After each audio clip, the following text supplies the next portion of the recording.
আহ, আপনাদের 28 তারিখের নবান্ন অভিযান আছে।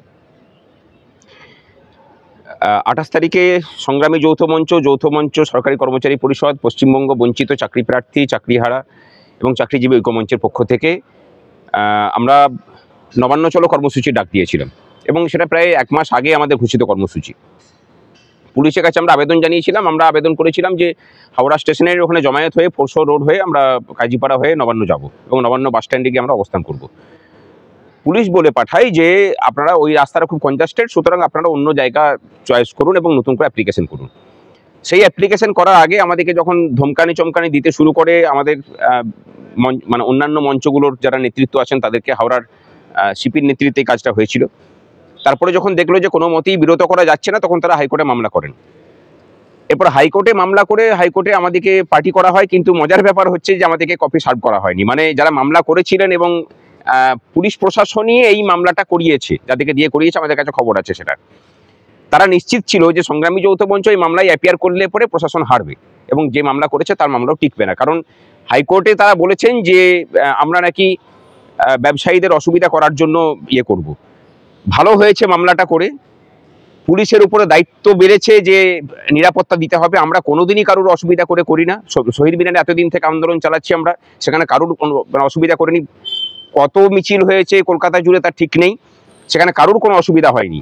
সুতরাং অসুবিধা করার কোনো প্রশ্ন নেই এবং সেটা হবেও না। আমাদের যে রুট, তার সাথে ব্যবসায়ীদের যে বাজার এলাকা, তার সাথে কোনো সম্পর্ক নেই। আমাদের রুটটা ফরশো রোড হয়ে যাচ্ছে, সেটা মোটামুটি রেলের এবং পোর্ট ট্রাস্টের জায়গা দিয়ে, সেটা ফাঁকা জায়গা, সেখানে কোনো ব্যবসায়ীরা অবস্থান করে না। সুতরাং হাইকোর্ট এখন যে রায়টা দিয়েছে যে ব্যবসায়ীদের মানে অসুবিধা না করে করতে, আমরা তো ব্যবসায়ীদের অসুবিধা করি না, সুতরাং অসুবিধা নেই। ব্যবসায়ীদের অসুবিধা হলে পরে তখন ব্যবস্থা নিতে বলেছে। যেখানে অসুবিধা করার জায়গাতেই আমরা থাকি না, সেখানে আমরা ব্যবস্থা কি। সুতরাং হাইকোর্টের রায়কে আমরা স্বাগত জানাচ্ছি এবং হাইকোর্ট 28 তারিখে নবান্ন চলো কর্মসূচিতে কোনো রকম বাধাদান করেনি। কিন্তু হাইকোর্টের সামনে যে মিথ্যা তথ্য পরিবেশন করেছে, আমাদের 28 তারিখে কর্মসূচি হওয়ার পরে আমরা এটাকে নিয়ে হাইকোর্টের দৃষ্টি আকর্ষণ করবো এবং যা ব্যবস্থা নেওয়ার সেটা হবে। আর পুলিশ প্রশাসন এই যে প্রচার হচ্ছে যে আমাদেরকে নাকি পারমিশন দেওয়া হয়নি, হাইকোর্ট যদি পারমিশন না দেবে তাহলে পুলিশ প্রশাসনের পক্ষ থেকে আমাদেরকে বৈঠকে বসার জন্য আবেদন জানানো হচ্ছে কেন? আজ সকাল থেকে আবেদন নিবেদন তারা করেছেন। আমরা বলেছি আবেদনে মানে আলোচনায় বসতে কোনো অসুবিধা নেই, আমরা আলোচনায় বসতে রাজি আছি। আগামীকাল হাওড়ার পুলিশ কমিশনারের সাথে সংগ্রামী যৌথ মঞ্চ সহ বাকি যে মঞ্চগুলো আছে তাদের নেতৃত্বের বৈঠক হবে এবং সেখানে বিকল্প যদি রাস্তা তারা করে দেন, কিন্তু আমাদের অ্যাসেম্বলি পয়েন্ট, যেটা স্টার্টিং পয়েন্ট, সেটা যেমন হাওড়া স্টেশনই ফিক্সড থাকবে এবং আমরা শেষে জমায়েতটা মানে নবান্নের বাস স্ট্যান্ডে গিয়েই করবো। এই জায়গার বদল হবে না। এরপরে বাকি যে রুট, সেই রুট প্রশাসন যেমন ঠিক করবে, সেটা যদি মানে উভয় পক্ষের সম্মিলিতভাবে হয় তাহলে হবে, না হলে পূর্ব নির্ধারিত যা কর্মসূচি আছে সেভাবেই হবে। দাবি অনেকগুলো আছে, তার মধ্যে প্রথম দাবি হচ্ছে 6 লক্ষ যে শূন্য পদ, সেখানে নিয়োগ, স্বচ্ছতার সাথে স্থায়ী নিয়োগ। 26,000 যে চাকরি গেছে সেখানে ওএমআর পাবলিকেশন এবং যোগ্যদের তালিকা প্রকাশ, অস্থায়ী কর্মচারীদের স্থায়ীকরণ, ডিএ এবং নারী সুরক্ষা। এই সমস্ত কিছু দাবি নিয়ে আমরা নামছি এবং মানে অনৈতিক যে বদলি, সেই বদলি প্রত্যাহার, বিভিন্ন ডিপার্টমেন্টে বদলির সন্ত্রাস চলছে, সেগুলোকে প্রত্যাহার করতে হবে। এই সমস্ত কিছু নিয়ে 28 জুলাই আপনারা করবেন। 28 জুলাই মুখ্যমন্ত্রী থাকছেন? নাই থাকতে পারেন, আমরা অপেক্ষা করব।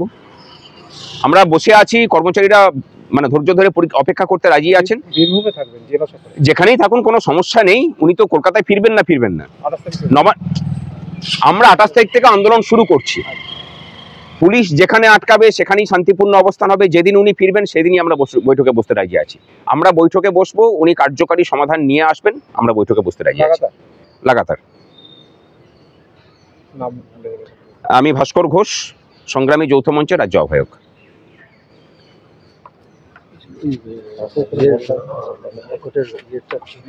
হ্যাঁ, আছে দাঁড়ান। আর আমি